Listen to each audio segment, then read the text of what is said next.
So I haven't watched the BAFTAs for at least 10 years now. I don't have a particular reason, it's just a lot of award ceremonies lost their lustre for me. The Oscars, the Brits, even the Barking and Dagenham Chamber of Business Awards, they all just sort of drifted from my attention, almost like they were functional products like footstools or microwaves. But because I've been reviewing films for Filmwork now for just over 6 months, and because I've started doing these videos, I figured I should probably get my finger back on the pulse and find out what I've been missing. And you know what? I actually enjoyed myself. I thought there were plenty of chuckles, there were some inspirational moments, and it was pretty entertaining for what is essentially 2 hours of people sitting down watching other people stand on a stage. Here's the thing though, and maybe I'm just naive, but given all of the prevailing gender and race controversies, I kind of expected there to be a little more fizz. We have to be fair, the BAFTAs are the warm-up act for the Oscars, but a BAFTA still matters, and the event is large enough that it can draw enough attention to challenge the zeitgeist. But we still got the same polite nods and placid smiles I should have expected, except from the two bona fide and slightly ridiculous flashpoints of the entire night. One pretty damn weak joke from Stephen Fry, and the colossal majesty of Fat Amy. That being said, let's back up.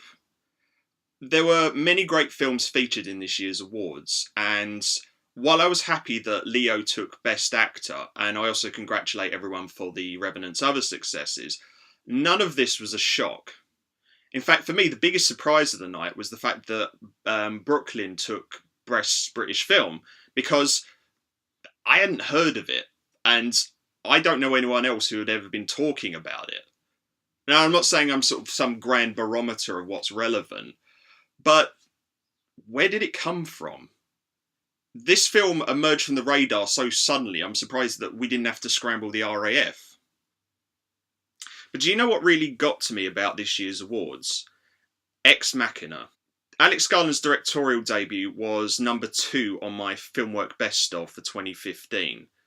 And if you haven't seen it, go and do that. In fact, go and do that right now. Actually, not right now, because my fragile ego needs people to prop up my view counts. But when you get the next opportunity, go and see it, because time spent with Ex Machina is time very well spent. I can't really comment on Spotlight taking original screenplay, but what I do know is the fact that Ex Machina was meticulously scripted. It was thought-provoking, it was captivating and challenging, and so deftly handled.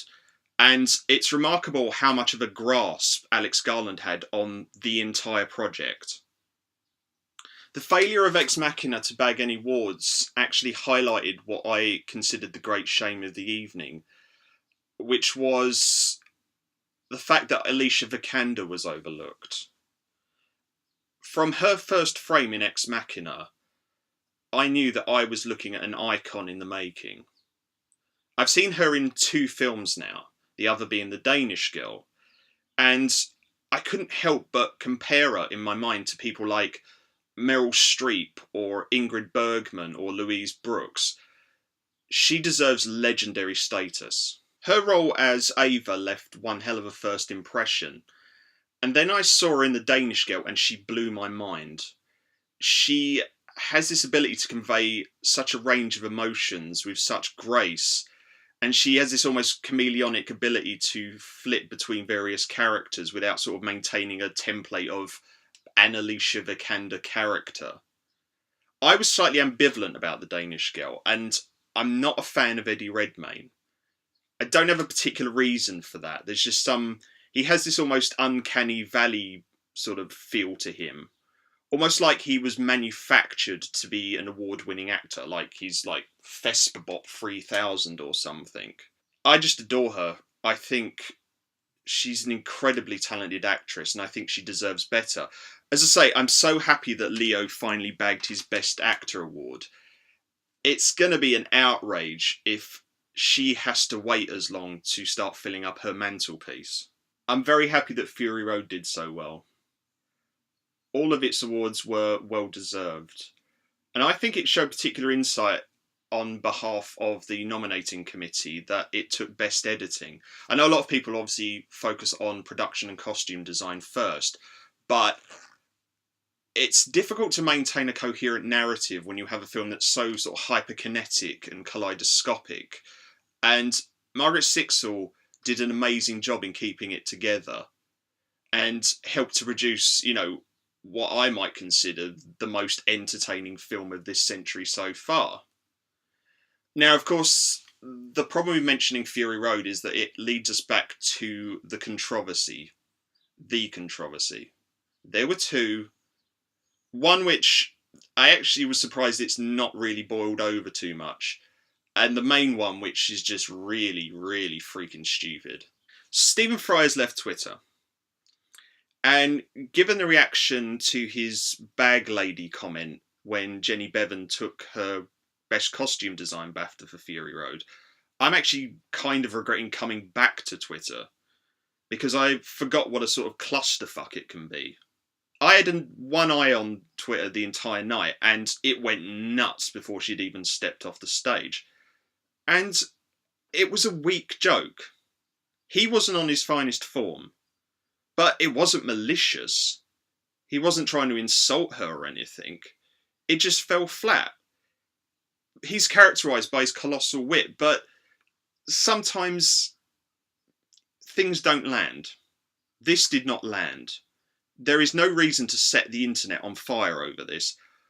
I was worried that I was going to wake up on Monday morning to a bonfire of inanity about Rebel Wilson's performance. She made the goddamn night for me. She was hilarious. And yeah, she was playing with fire in some of it. Referring to a black man as chocolate is a risky crack that can really come back and bite you. But despite how it came across as if she was improvising, serious thought had obviously gone into that jibe. It was Valentine's Day. There was context there. And that's what sold it. And yeah, Twitter didn't go as nuts while I was watching it as it did for Bag Lady Gate. But I did see one person refer to her as transphobic and stultifying. No, not at all. Award ceremonies like a hook. And the way you see people talking about the Danish Girl, particularly in reviews, the big hook of it, and in many ways the big controversy of it, was the fact that you had a cisgendered man playing a trans woman. And that's the sort of thing that's likely to earn someone an Oscar nod. And she commented on it. And that was kind of my whole thing with Rebel Wilson. Complacency is what puts me off of a lot of these things. It's probably one of the reasons why I've not watched them in so long. She wasn't delivering some grand sociological treatise on gender and race. She brought it up. And that's probably the one thing I really appreciated about her performance more than anything else, is the fact that she kicked up some dust. The scholars aren't going to be poring over this one, but she had a captive audience. She was on the institution's turf, and she brought it up. She brought it up in a digestible way, in a way that wasn't patronising, or wasn't going to make people feel too uncomfortable. But it's out there now. And in some ways, I'm kind of disappointed that people aren't making more of her performance, because I want her to be discussing this, and I want everyone to follow her lead. These issues have always been here, and unfortunately they're not going away, because they've not been challenged, they've not been resolved. And I've had conversations with people where they've just been like, well, isn't too much being made of this? You know, Daisy Ridley and John Boyega were the main stars of the biggest blockbuster of the year, if not all time. And the simple fact is that, 67 years after the first BAFTAs, it's noteworthy that a black man and a woman are going to carry a film like that. It shouldn't be remarkable anymore. If race wasn't an issue, John Boyega taking the popular vote wouldn't have been an issue. And some people have even said to me that isn't this all just being stoked to attract more attention to the Oscars?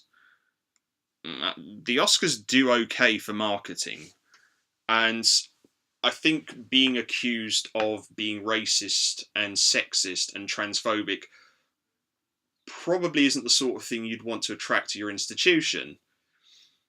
And, you know, people have said, well, Creed's got a nomination. My number 3 for last year from Filmwork, Straight Out of Compton, has got a nomination. 2 films which predominantly deal with black characters. Yeah, but Creed's nomination is for Sylvester Stallone, one of the most prominent black actors of all time, I'm sure you'll agree.